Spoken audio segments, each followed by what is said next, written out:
Right, afternoon YouTube. Now, in front of me on the table, I'm just having a bit of an admin session. So, these are survival kits, escape and evasion, SEER, personal survival kits, call it what you will. So I'm going to do a video on that now. Basically, we all know what they are. They're kits of little tiny bits of stuff to make your life easier if you find yourself in a situation where all your kit's gone and you're just down to the contents of your pockets, whether you're military or just out in the great outdoors. A lot of people are now having them, and they're a good bit of kit. Now there seems to be a fad for these really small ones, like this size container for a kit, right?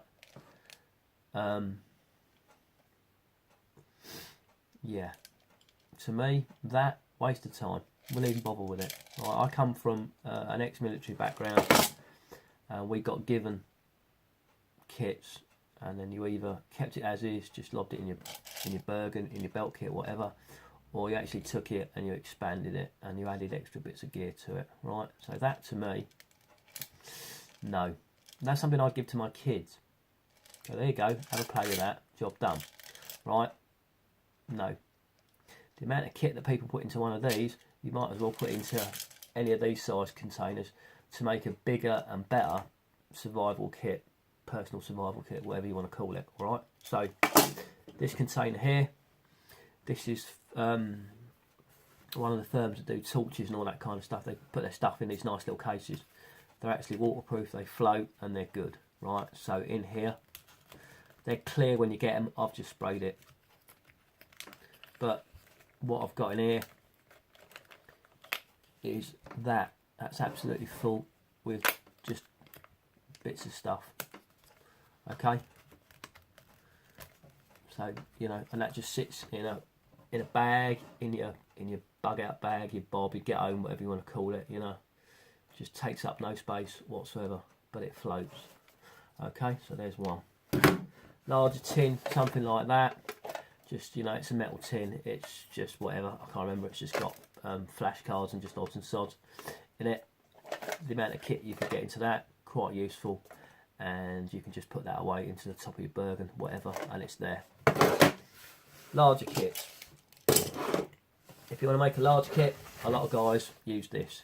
This is a mini Tangier mess kit.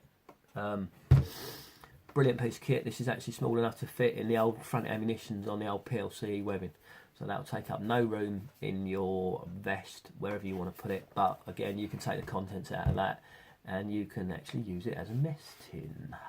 Wow, you know, and I've just got that amount of rubbish in there, nothing spectacular. Right, sorted. So that's that. But the main one is going to be this. Now this, over the years, has ended up like this. This is one I just chuck in my Bergen if I'm going anywhere, day sack, and I just leave it in there for a rainy day. Every now and then I just compulsorily check it, see how it is, but it's one of those knockoff Pelican cases that you can get on eBay and Amazon and Wish for next to nothing. This one I bought a black one, an orange one and a beige one. I've got an orange one for a fire kit and a beige one's a small medical kit. And when I bought them, I tested them, I've put toilet roll in them, and then I put it in the bath and I put a brick on it and I left it overnight. Came back in the morning, took it out, bone dry. So they are actually waterproof, so I was quite surprised at that. So that was all three of them, job done. Got an elastic band around it, I've marked it with P.S.K for personal survival kit, and then I've just put a bit of paracord on it, so it's in my bag, I can just pull it out. But I'll just break it open and show you what I've actually got in it. Now, for a survival kit, you have to sit down and think about it. Think, right, do I actually need it? You know, if I'm going bimbling around, say, the Peak District for a day, you know, no, to be dreadfully honest. You could just take some other bits of gear and be equally happy. Am I doing something more adventurous off the beaten path?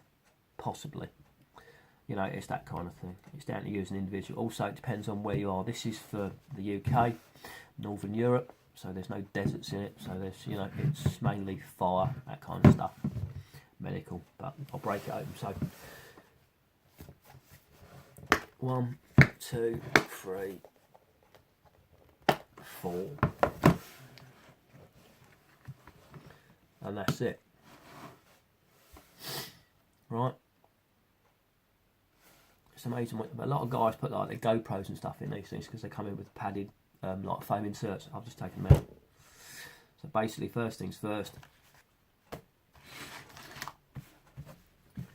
Piece of DPM is actually a millbank bag made from a Dutch shirt that I had that got a couple of holes in it. So I just pulled the arms off and tailored them into that. And I think out of one shirt I got about 6 or 7 millbank bags. So, you know, they're just throughout bits of kit, and I've given some away to mates and stuff like that. So yeah, that's for your water. Pour it in the top. If you don't know what a millbank bag is, either look it up on YouTube. But basically this thing, you soak it in water and then you pour the water in the top and then it drips out the bottom, and then you boil it in a container or whatever you've got. So if you've got a mess tin, you boil your water in there, and then that's clean drinking water. So in here I've got a few items I just chucked in. I think it's sugar, salt and odds and sods. Yeah, salt, sugar, pepper, that kind of thing in there. I will be a slightly crushed small homemade magnesium fire capsule. I've got some more in there. That one just escaped out of the bag, so I ended up putting it in there. This little packet is first aid items. There's pain relief in here. 6 foot of bandage that you can just take the scissors to cut off. There's a couple of scalpel blades in there, some antiseptic wipes, some coproximols, some paracetamols, stuff like that. Just a small med kit, but just it's like a boo-boo kit. Some more paracetamols, a small multi-tool. There's scissors on here, a small blade, a saw, a file, and a pair of needle nose pliers. It's a nothing make, but it's just a good solid bit of kit, just useful to have. This little pouch is a bit of everything. There's fire lighting in here, water collection, navigation. There's another folding source, some mini chem lights, signalling mirror, tampon for fire lighting, stuff like that, and some snares. Basically, you just fold it all up, make it as small as you can. It's a bit like a Jenga, trying to get it all to fit together so it fits in the box. And then there's this. This is fire lighting. This is cotton and Vaseline balls, a mini big lighter, the clipper head out of a knackered clipper lighter, right? Because it's a strike wheel. Just fill the tube up at the bottom with about 2 or 3 flints, and then it just gives out an endless amount of sparks. So those into your cotton wool balls with Vaseline, job done. There's also some potassium permanganate in there, some Tinder Quicks, and also a small bottle of lighter fuel. If you wear glasses like I do, when you go back into the opticians, you know they give you those tiny pointless little bottles of glasses spray. Most people throw them away, or you can actually unscrew the lids and fill it up with lighter fuel and then just chuck it in there. Job done. Tape in the lid. That's got a small fishing kit. Nothing spectacular. Couple of hooks, some sinkers, and some line. Cotton wool's just in there. Fire lighting kit. Tin foil. Multiple uses for tin foil, but this one's basically in here for fire lay. If the ground's damp and you try to build your fire onto it, that's it. It's just going to kill it before you've even started. Put this down, build your fire lay on top of this, job done. Right, you can have a fire going, and then you can make containers and whatever out of this. Get at least 2 foot's worth of tin foil, and then make it as small as you can to go into your kit. All right, it's the size of the container you want, and then get your kit into that. Okay, and then there's a Fresnel Lens. It's got some useful bits of information on it. You know, navigation with a watch, an analog old school watch, you know, like your dad's digital, like your granddad's wind up. And then there's survival priorities there, and then there's ground to wear. These things, You can get about 3 of these off eBay, Amazon, Wish for about 99p. They're worth having. And again, magnifying glass can be used for first aid, for like finding small splinters, thorns, and just helping extract them. And also, if you wear glasses, map reading, just to make things a bit bigger. And then we've got this little item here. The military lads will know what that is. Right, if you don't, it's a mini pen flare. You put the flare into the end there. There's actually 2 there taped together, and then you go like that. Might take a couple of goes, but that goes for 50 feet, and this is a red and a green one. So yeah, again, good bit of kit to have. Civilian one comes in a lovely bright yellow container. Yeah, right, last couple of items. Bike in a tube, fire lighting kit. Just make it small, set fire to it. It burns when it's wet, and it burns rather fiercely, but it's good for getting a fire going. It's just useful. Lockpicks, there's 5 here.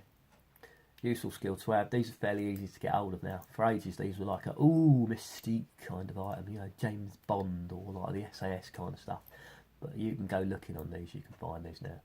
It's a skill worth knowing, how to get into a locked building, because there might be stuff in there that can aid you in your, if you're out and about, or just shelter, basically, to make what could be a naff night into a slightly better one with a roof over your head. So again, but remember, it's a bit naughty, we're not allowed to have these kind of things. Oops. And then this is a ground to air panel, and is there anything underneath it? Oh yeah, there is.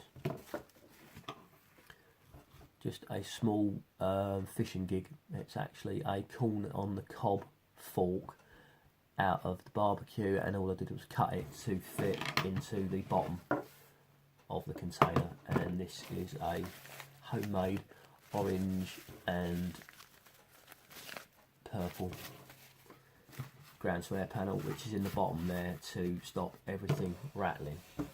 Okay, so that's that.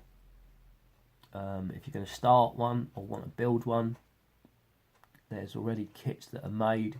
You can pre-buy them. I'd go and get a military one, say like BCB, supply to the military forces in the UK, and then have that as your starter, and then build on it. So you'd want a decent compass. Sylvia do several decent, very small compasses. I've got a NATO brass compass in there, and then you just basically anything that you think is useful to you that you can get into here to actually make your life a little bit easier should you find yourself just up against it. Simple as. So hopefully, gents, that's been useful. So yeah, take what you want from it. Simple as. Okay, so this is me, Viking Mitch, signing out.